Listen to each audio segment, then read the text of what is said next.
In this video, we're going to look at Pacific Airport Group. They're known as GAP. And I'm going to be looking at the ticker traded on the Bolsa Stock Exchange. That's the stock exchange in Mexico. This company also trades on the New York Stock Exchange under the ticker PAC. The company operates 14 airports, 12 of them are in Mexico, 2 in Jamaica. And they serve 27 million passengers per year. And what I do in my videos is I run my discounted cash flow model to see if I can figure out the true value of a company, and also look at the financial ratios of the company. And I do this with you throughout the entire video, so it's like we're doing it together. So let's get started with the model. This company has a market cap of 79.5 billion pesos, and they're trading at 141.76. Now I'm going to pull the free cash flow, and free cash flow is the cash that's remaining after operating your business minus capital expenditures. And that's how you value a company. You estimate the future free cash flows, then you discount that number back to today's value.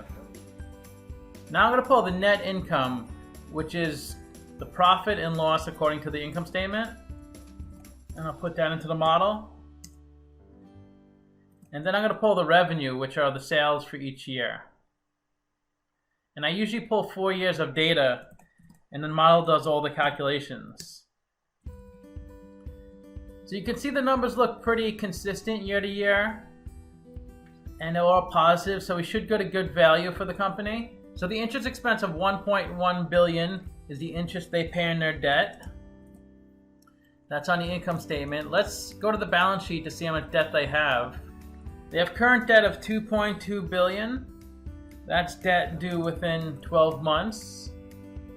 And long-term debt of 14 billion. That's debt due after 12 months. And since the interest payments on debt are tax deductible, let's get their effective tax rate. The income before tax is 7.3 billion, and the taxes are 1.9 billion.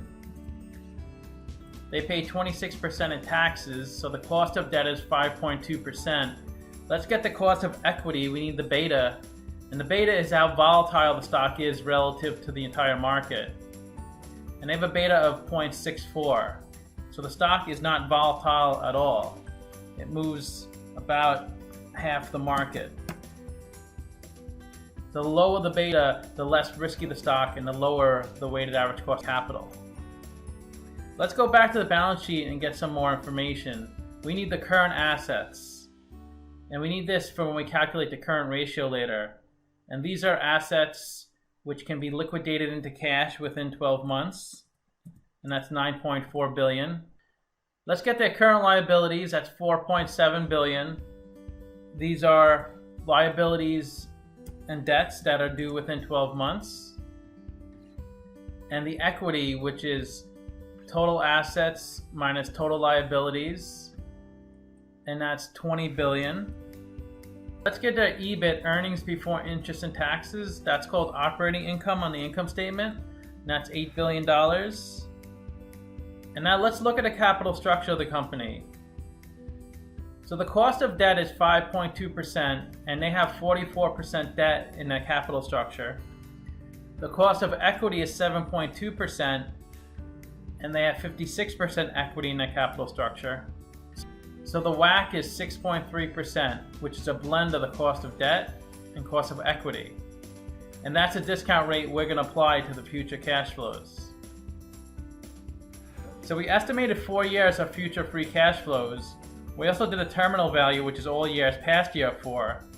We discounted those numbers back to today using the weighted average cost of capital. And we get a value of the company of 71 billion pesos. We divide that by 561 million shares, and we get an intrinsic stock price of 127.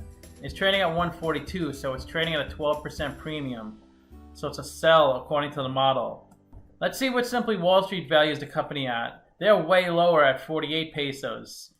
So they're valuing the company much lower than I am.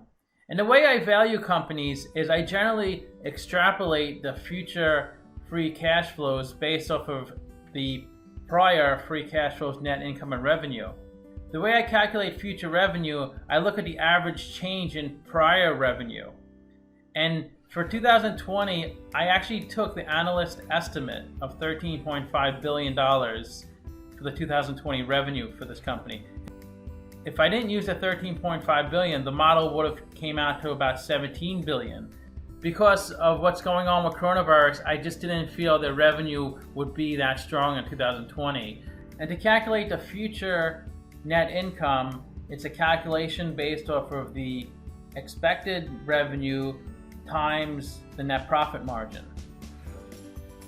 And to calculate the future free cash flow, it's a calculation based off of the future net income times the free cash flow of a net income. Let's look at the historical stock price. So it looks like it peaked a few months ago around 230, 240, but then it's dropped a lot. It's come back up a little bit, but it still seems like it's sitting at a low point. I just don't feel investors feel comfortable with the future of this company. Let's look at the financial ratios to get more information.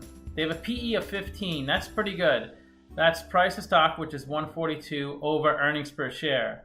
Earnings per share is net income, 5.4 billion, over shares outstanding, 561 million. So the lower the better for this ratio. And the reason it's below 15, which is what I like, is because the stock price has come down so much. When the stock price was 200, this ratio was 21. So now it looks more attractive. The price to sales ratio is 4.9. That's a little high. That's price to stock 142 over sales per share 29. And sales per share is revenue over shares outstanding. I like to see under 2.5 for this ratio. The next is price to book, which is 3.8. That's okay.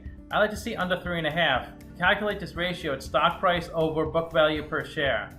And to get book value per share, it's equity divided by shares outstanding. They have a current ratio of 2.0, which is good. That's current assets 9.4 billion over current liabilities 4.7 billion, so they can cover their current liabilities. ROE at 26%, that's pretty good. That's net income 5.4 billion over equity 21 billion, so they can provide the equity holders a pretty decent return.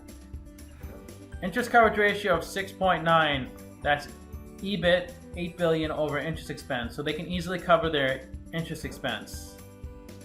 And they have 44% debt. So they're not too leveraged. I like to see below 50% when I invest in the company. So let me know what you think of this company. Thanks for watching the video.